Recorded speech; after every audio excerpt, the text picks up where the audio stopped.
Pinstripes is the nothing personal word of the day. Today is Wednesday, October 26th, 2022. The word of the day is pinstripes.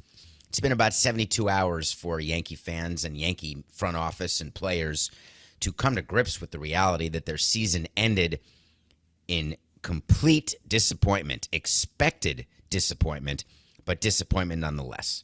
There is no difference when the season starts and everyone predicts that you are going to win 60 games, and then the season ends and you win 60 games. That is not a satisfying season. You don't say that you played up to what we thought we were going to be. We played up to our potential. You feel the same winning 60 games, being predicted to win 60, as you do when you win 90 games and you're predicted to win 60, and 90 games does not get you to the playoffs. There is no front office. There is no player who goes into a season, no matter how much you're tanking. Even the tanking teams all have delusions as they start their season. Hey, we're not tanking. Hey, maybe the owner says we're tanking, but we're going to band together in this group. We're going to look each other in the eyes as men, and we are going to outperform. We are going to find a way to win games. We're going to sign Corbin Burnson and the guy from the Geico commercial or Allstate, and we're going to do great. But the fact is, when you don't do well, no matter what that means and when it happens, every player has the same reaction. They all take a couple of days. They take a couple of days, and they're supposed to, before they say anything. There are these exit interviews you do with the training staff when your team loses. It doesn't matter if you lose at the end of the regular season or if you lose in the World Series. Or if you win the World Series, you have an exit interview, an exit physical, a plan, an offseason mental health plan, an offseason physical health plan. And the front office of each team gets to work about 24 to 72 hours after the final game. The reason it depends on timing, if you have a very disappointing end like the Yankees did on Sunday, they're getting back to work on Monday. If you win the World Series, then you're taking an extra couple days because you've got the parade. If you had an amazing year in your mind where you outperformed so the media is laying off you, you can take maybe one extra day. But it's always 24 to 72 hours. And the first thing that the teams are doing, and this is all 30 teams, it's just a matter of when, not if. All 30 teams have to start figuring out next year, because next year is the most misleading statement in all of sports. And it all started, I think, with Ernie Banks. Wait till next year was the Chicago Cubs line because they never won a World Series. And it really should have been wait till next season. And I don't mean baseball season. I mean almost literally the 4 seasons of the year. Because right now we're in October. Spring training, this is insane to say, but November, December, in 4 months, that's a third of a year.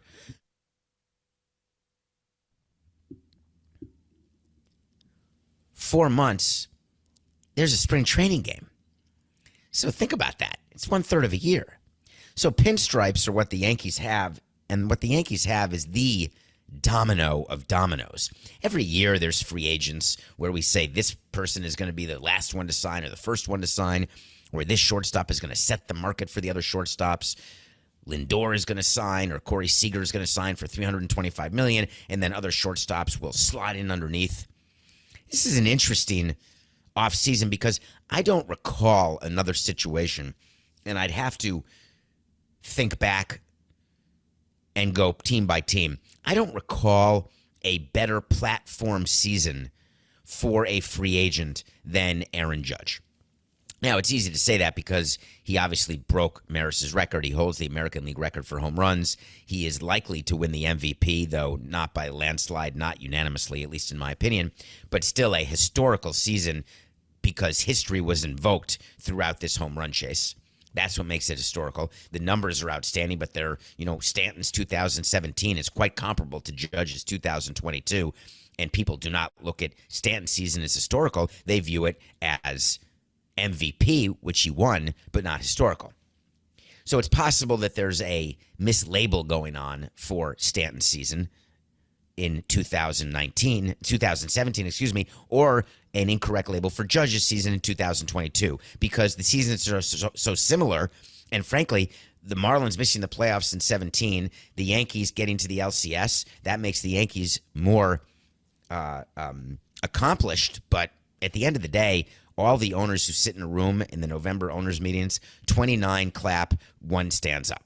There is no difference between the Marlins and the Yankees come the owners meeting in 2 weeks. Literally in 2 weeks. No difference at all. There is no second place. As Pat Riley loves to say, there's winning and there's misery. And that room is full of misery in a couple of weeks. So how do owners deal with the fact that there is competition amongst them, not just during the season on the field, but also off-season to acquire assets that end up on the field? It's such an interesting business, isn't it? Imagine for a minute the cola wars. This is how I used to think about it, the insanity of competing with my partners, because the other teams are your partners. That's the reality. There was an article in yesterday's paper, today's paper, that MLB sponsorship revenue is over $1 billion. It's national revenue. It's an all-time high. Noah Garden, who runs revenue for Major League Baseball, is extremely good at what he does, doing very, very well. And he's doing it for everybody because all 30 teams split every dollar that comes in nationally. When you see all the ads in the postseason in the ballpark, that's all run by Major League Baseball. All the behind the plate signs, that is not what teams normally have during the season. Those are national advertisers who are giving money to all 30 teams, not just the teams in the World Series. So those are our partners. Yet we look at our partners and we are in total competition. We don't like them. We're jealous of them. They're jealous of us. Everyone's looking around the room. We're all guarding our phones. We're all lying to each other about which agents we're speaking to, or which players we're speaking to. It's the opposite of collusion that goes on. It is total misleading about who we're interested in and who we're not. It's the dance that GMs do at their level when they're talking about trades. It's the dance that presidents do at their level when they're talking about what their GMs are doing. And it's the dance that owners do at their level when they say, hey, we let our GMs do their work. Of course, everyone knows that everybody's lying. The Cola Wars, imagine if Pepsi and Coke all have to get syrup from the same place. And there are certain syrup providers that are better than others. And it is a free open market to get that syrup. And that syrup is required to make the cola as good tasting as it can be. That's what owners are doing as they're trying to bid for players. They're trying in a set universe. There's only so many syrup providers. There's only so many major league players who can perform at a high level. And you are bidding against your competition. And you know by definition that if you get the good syrup, you are hurting your competition.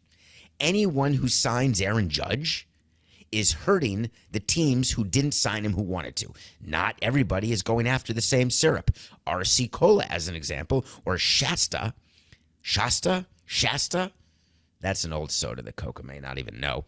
They're not competing for the good syrup. They're getting the cockroach-infested syrup. Still, it's cola for the non-discerning people. That's what the Aaron Judge sweepstakes are. The syrup sweepstakes. So we're already seeing things that put a smile to my face. Whether they're rumors, whether they're unsubstantiated, whether they are projections, whether they're opinions, whether they are directed leaks, the type of which we've talked about for years on this show, you are going to start reading things that will make you pull your hair out if you live and die as a Yankee fan. Because you will think after yesterday, my God, he's going to the San Francisco Giants. Then there'll be a time that you'll think, my God, he's going to be a Dodger. Then you'll read into everything that Aaron Judge says, or Aaron Boone, or Hal Steinbrenner, or Brian Cashman. Just 2 days ago, Aaron Judge talked about his free agency in a way that on one hand makes you say he's leaving the Yankees. And then the next sentence, oh, he's definitely not leaving the Yankees. It's brilliant. Aaron Judge's agents get together with him, and this was during the postseason, during the regular season, since the postseason ended. It's not like Aaron Judge disappeared for a week and said, that's it, don't call me, not interested, not answering my phone. Players say that a lot to front office. Hey, don't bother me. I'm not going to answer my phone. But believe me, they're answering their phone to people who they want to talk to. If they're not answering your call, it's sort of the situation with everybody. People who don't answer your call and your name is in their phone, they're making a decision not to answer your call, me included. If anyone who presses decline, you've been declined. You've been the decliner, then the declinee. It's okay. It doesn't mean that I don't love you. It just means that I can't talk at the moment, or I don't have the energy to talk at the moment, or I have nothing to add to the conversation at the moment, or I know why you're calling and I got nothing to say. When Aaron Judge calls his agent, if his agent has nothing to say, he may not take the call. Bad example, agents always take calls of players because if they don't, they're so worried that they will drop their agent and go to another agent. Friends don't necessarily worry like that. Front offices don't worry like that. When a player of ours doesn't take my call, I never got offended. I never got upset. I said, all right, they'll take my call next time. Now, if I've got something to say, I'm going to make sure that I text a message saying, hey, this is important. Return my call. But don't be the man who cries fire at the movie theater. When you have something important to say, it better be important, or else the next time you're going to get declined again. So Aaron Judge was wistful about his opportunity to be Yankee, and he was able to articulate it in a really cool way. Getting the chance to wear the pinstripes and play right field at Yankee Stadium, it's an incredible honor that I definitely didn't take for granted at any point. All right, that's a great sentence. Very, very smart. Does that tell you he's going to be a Yankee or not? This is never fun, but I think it'll definitely make, when we finally get there and secure this thing, it'll make it a lot sweeter. Going through the tough times like this, that's for sure. Wow. That sounds like someone who wants to be a Yankee, doesn't it? Unfinished business? That's what Yankee fans are hoping, that Aaron Judge has unfinished business that keeps him in pinstripes. Well, guess what? All of these statements that make you both excited and not excited about him, they're all equally meaningless. Aaron Judge does not know, as he sits here today, whether or not he's going to be a Yankee. He is not the type of player, when you are at that level, where he is saying, whatever they offer, I'm going to take. If that were the case, he would have taken the 213, which was an extremely aggressive offer before this season started. His desire to bet on himself was also an indication that he is not married to the Yankees. And I don't mean married like vow married. I mean married as in, I want to be a Yankee my whole career. The way Derek Jeter is an example, the way Robin Yount is an example, they were married to their teams and they were not going to leave their teams. Other people say that, but very, very few players mean that. Aaron Judge was asked about Giancarlo Stanton and his huge contract. He was asked about Garrett Cole and his huge contract. And he responded in a brilliant way, saying, hey, Giancarlo Stanton signed his contract. He wasn't a free agent. That was a contract extension. Quite true. I was literally there. Garrett Cole signed with the Yankees as a free agent, but that's the only team he ever wanted to play for. Not mentioned was the fact that the Yankees bid more for Garrett Cole at $320 million than anybody else had bid. But that said, Garrett Cole had made it very clear that he wanted to pitch for the Yankees. Nobody ever says they want to pitch for the Marlins or the Reds or the Brewers, right? The Red Sox, even the Cubs, even the Dodgers. People just, maybe Clayton Kershaw says, I love pitching for the Dodgers, maybe. But people for the Yankees do. Garrett Cole did. Aaron Judge was click. Aaron Judge, that's a funny little thought because I'm thinking about James Click, the GM and president of baseball operations for the Houston Astros, who's very much in my head right now as the Astros are ready to start the World Series on Friday. But Aaron Judge saying, hey, don't compare me to Cole and Stanton. What he was saying is, I'm a real free agent. I didn't take the 213 last season, and I am going to see what's out there, which is code for I'm going to wait to see what other offers are there and what the amount is, so then I can go to the Yankees for a last look.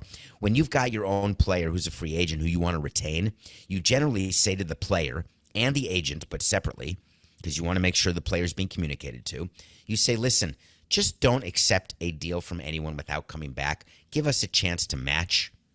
Smart players say no to that. If your opponent knows that you have a right to match, and this goes for any contract any of you ever execute. This goes for your lease contracts. This goes for your employment contracts.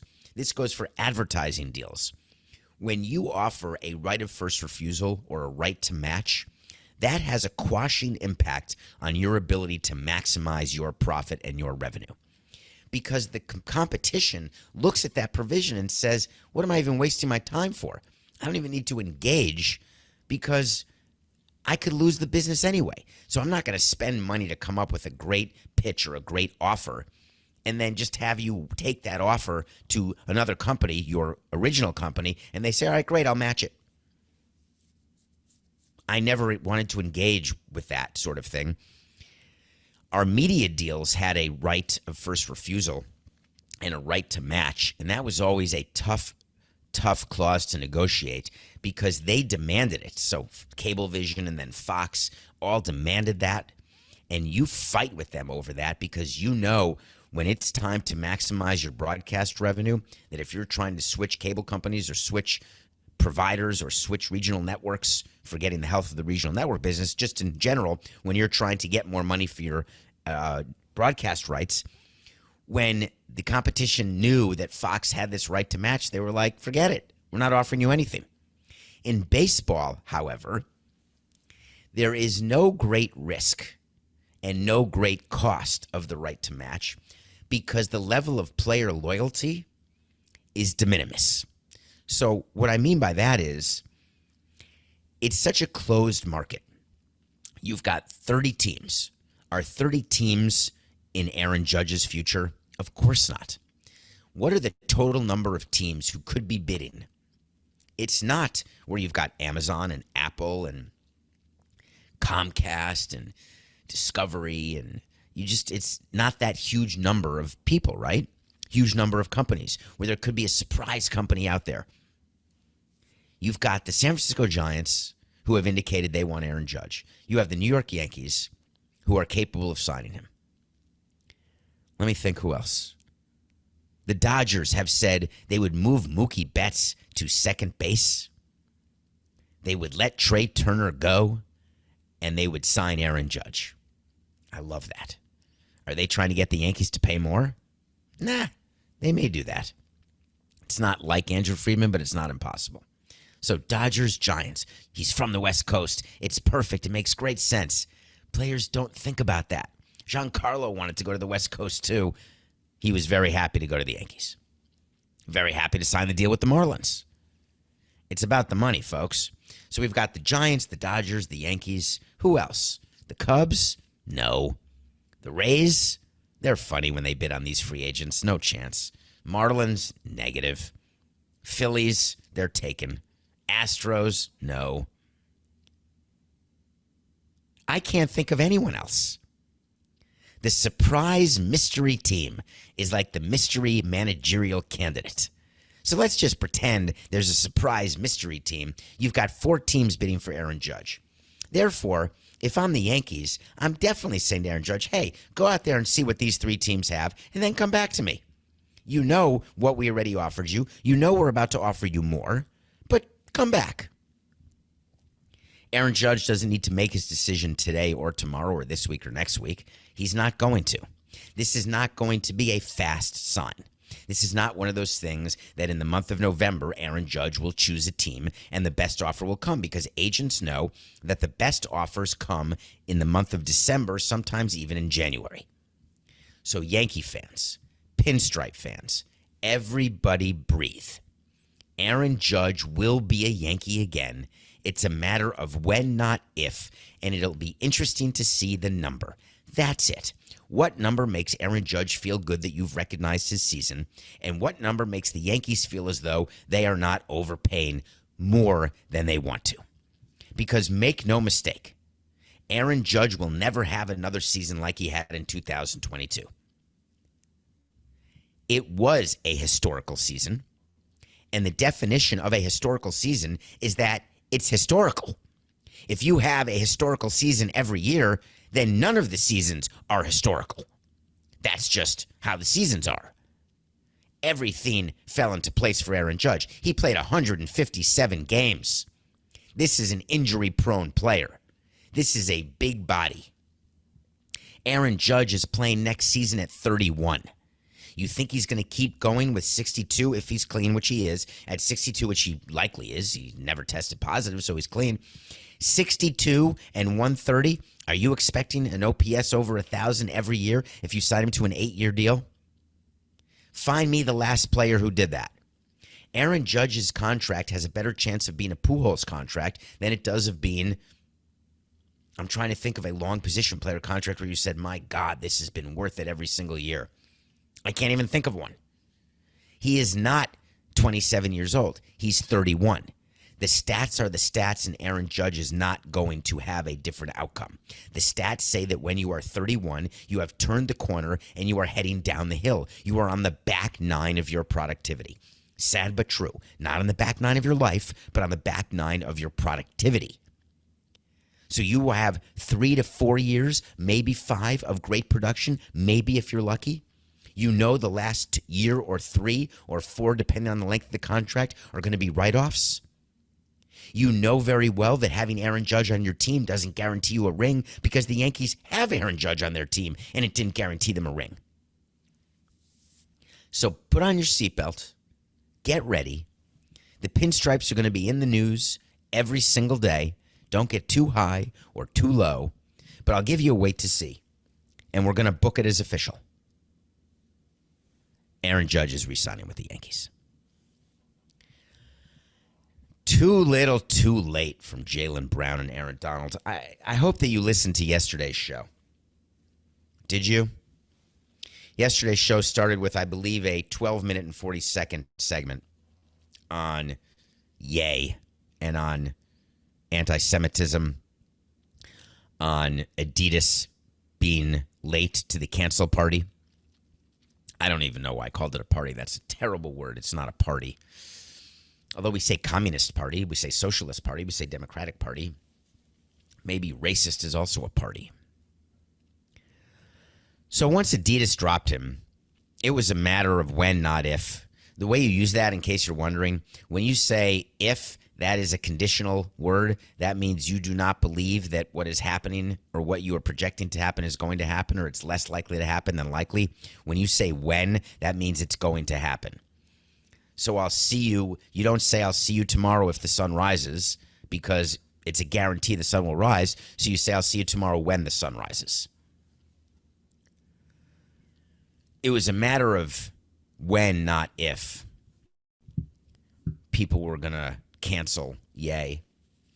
It's too bad that it took this long. I guess that's where anti-Semitism ranks in the racist Olympics, which Jewish people don't play, by the way, but many other people do. They rank racism, and I'm not going to do that. But when I'm advising people how to react, you have to try to not be on the wrong side of history. You have to try really hard to get the timing right. 2 days ago, Jaylen Brown, one of the stars of the Boston Celtics, who is represented by an agency that it was started and owned by Kanye West, formerly known as Kanye West. I don't know. I guess his name is now Yeezy or Ye. Ye. Jaylen Brown was one of the 2 players, along with Jason Tatum, who brought the Celtics all the way last year. All the way. What did they lose in the finals, Coca? I think they lost in the finals. 2 days ago, Jaylen Brown came out with a statement where he supported staying with Ye West. He tried to separate himself from the anti-Semitism, but didn't separate himself from the anti-Semite. He played the ultimate game of art versus artist. It didn't age well, because yesterday, one day after that, he had a brand new outlook. The brand new outlook begins with a statement that always has the same 5 words. Jaylen Brown's official statement had the same 5 words. In the past 24 hours. Those are my favorite 5 words of a statement, because it means that something happened. The great epiphany happened in the last 24 hours. That epiphany had something to do with his wallet. It had nothing to do with a change of heart or a difference of opinion. It had to do with a recognition that he was on the wrong side of history. In the past 24 hours, I've been able to reflect and better understand how my previous statements lack clarity in expressing my stance against recent insensitive public remarks and actions. For that, I apologize. Which part, Jaylen? Are you apologizing that it took you so long to start your 24 hours of reflection? Or are you apologizing for the original statement you made and then the pushback and feedback you got, the fact that you were boarding the cancel train and you said, I'm not doubling down like Ye. I'm not quadrupling down like Ye. Instead, I'm jumping off the train because it's never too late to jump. It just may require an extra roll or two. Jaylen Brown had to do the extra roll or four. For that, I apologize. And in this, I seek to be as clear as possible.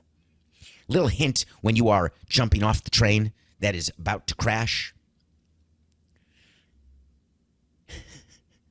You were always clear. You don't say to people, hey, before I was foggy and now I'm clear. Because we all know you've been clear the whole time. So you don't say, I seek to be as clear as possible. What you say is, I seek to tell you that I've changed my mind. I recognize the error of my ways. He continued, Jaylen Brown did. After sharing in conversations, I now recognize that there are times when my voice and my position can't coexist in spaces that don't correspond with my stance or my values. And for that reason, I am terminating my association with Donda Sports. Wow. The day before, he wasn't terminating his relationship or his association with Donda Sports. Adidas then abandons him. The train has left the station. It's approaching bullet train speed. And then he says, it's for that reason I'm terminating my association? Because he had conversations? What was going on the past 2 weeks or 2 years of conversations? When he signed up to be with Kanye West, he just learned who Kanye West is?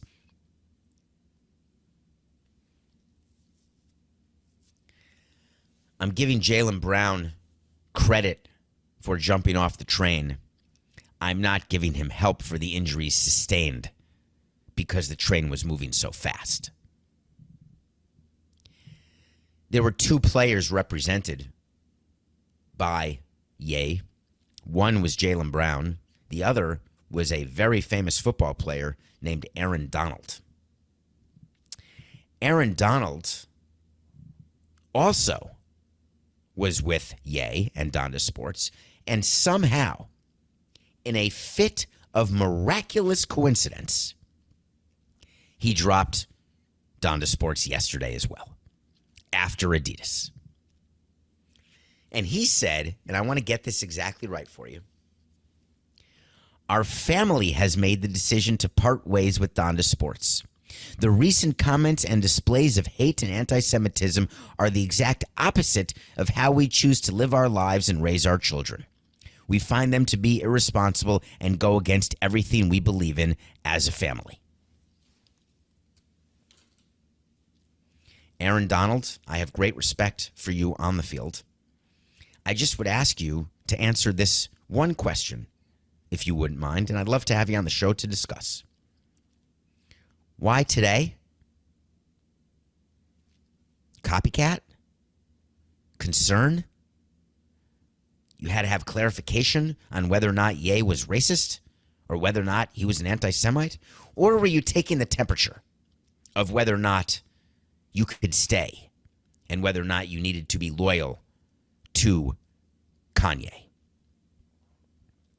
Was it only when you realized that you had no chance to not be associated, you had no chance but to leave, that you then decided that everything that Kanye stands for is what you and your family do not hold to be true and valid?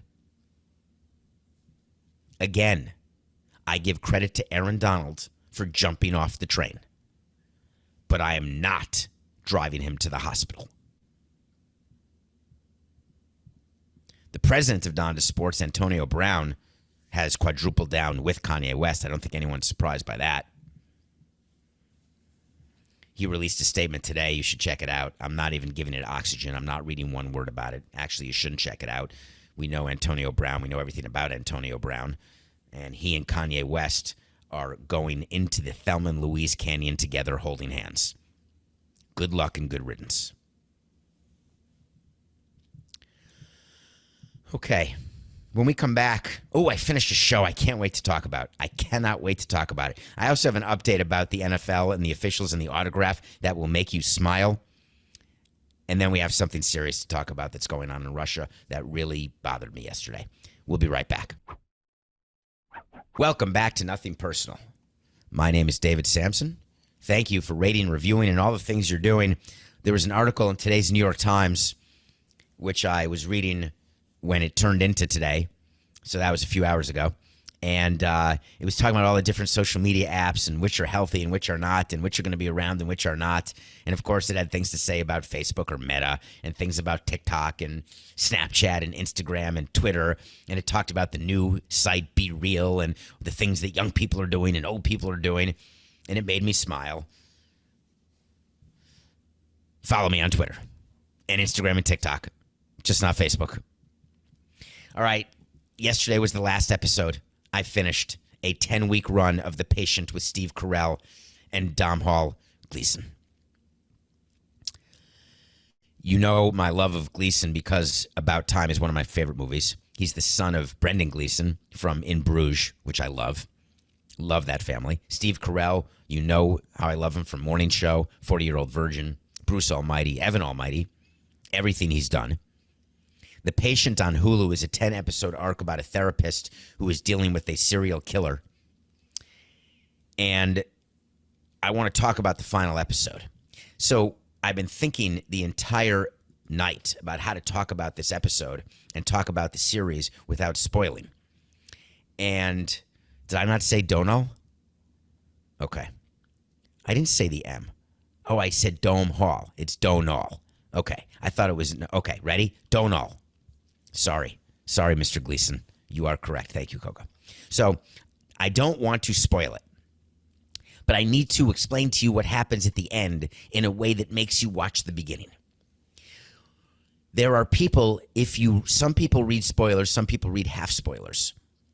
What people are saying about the end of The Patient is that there was a problem in their mind because it was not what they expected.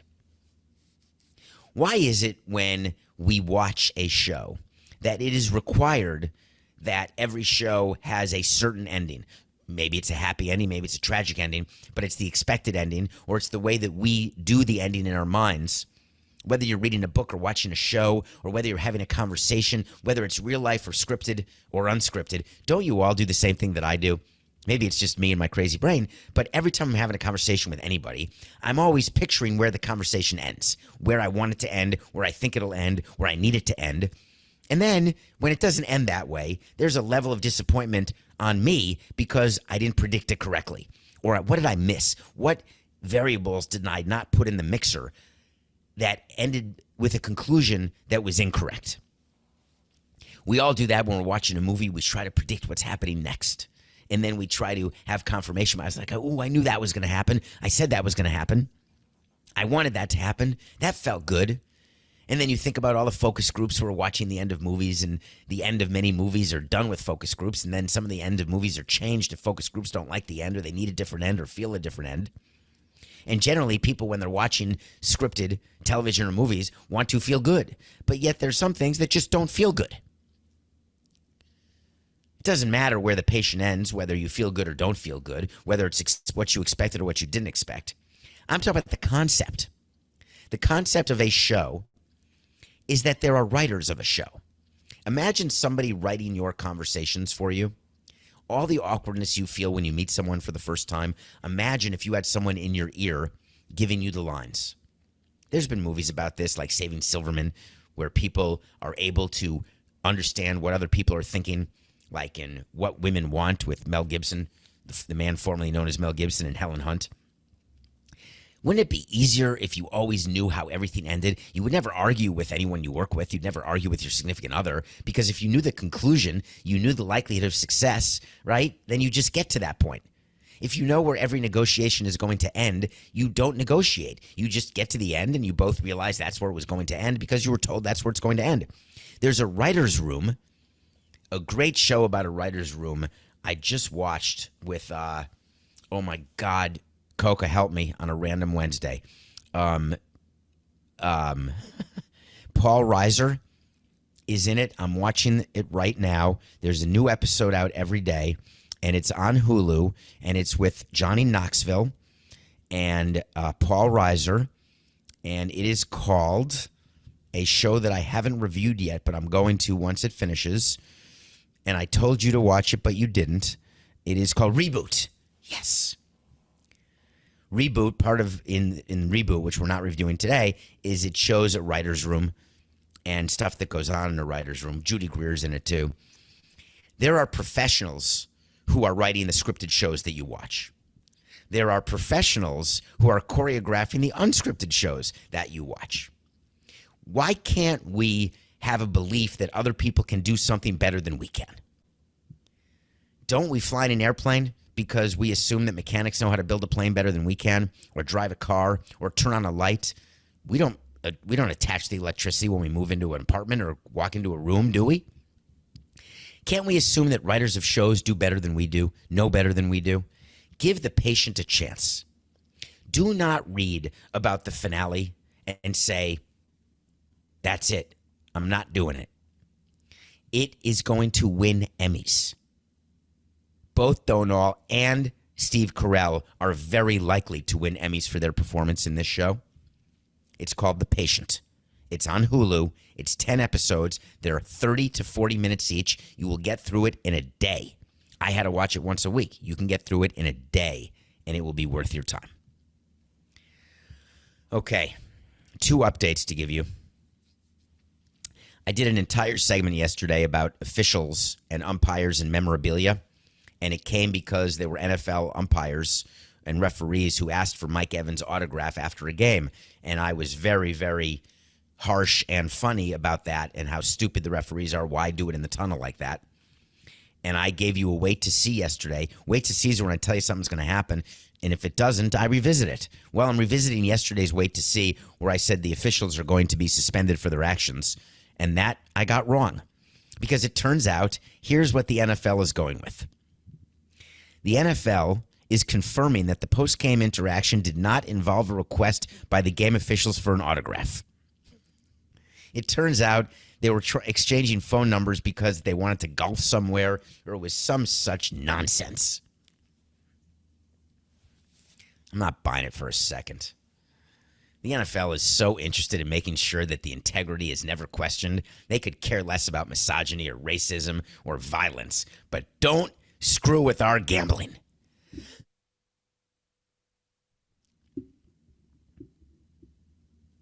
Don't for 1 second impugn our integrity. So we're going to investigate, and we're going to be super quick. We're not going to ask for the paper. We're not going to go to the videotape. We're going to speak to the referees. They're going to say, autograph? Nah, it was a phone number. We're just trying to golf. Give me a break. I'm still taking a no on the wait to see, because they're not getting suspended, and they're totally off the hook. Believe me, you will never see again, ever, an NFL referee get a phone number from a player when there are cameras around. Never. Second update. We got word yesterday. We've done a few segments about the NBA player who is detained in Russia, who was found when she was flying there to play off-season women's basketball. She was found, a WNBA player, was found to have 2 containers of hashish oil, cannabis oil, which means a vape pen. And she was sentenced to 9 years in prison and appealed. Yesterday, her appeal was denied. I want to explain what that means, because in Russia, it means something totally different than the United States, because in the United States, we're free. There was no chance, and she knew it, Griner knew it, that she was not going to win her appeal. The sentence was not going to be reduced on appeal. She is merely now a chess piece in a game of checkers being played between the U.S. and Russia. There is the war in Ukraine that's involved. There are other political prisoners who are involved. There is diplomacy that's involved. There's nuclear disarmament involved. There are myriad things involved, none of which involve basketball or weed.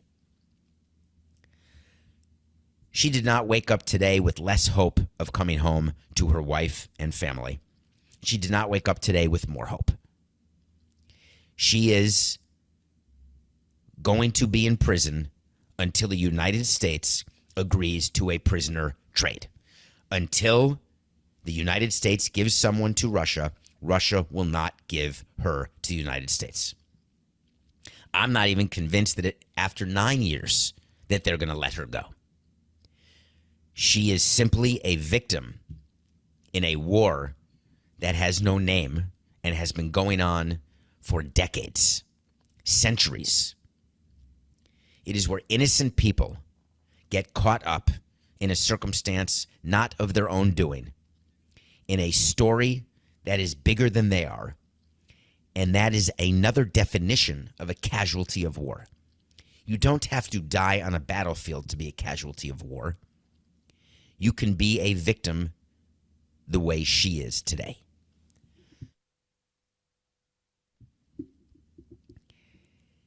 Joe Biden, as president of the United States, is deciding with his advisors what her life is worth. It's negotiating with terrorists. It doesn't feel good to the families when you take a stance that you're not going to negotiate with terrorists when your family is the one who's being held political prisoner.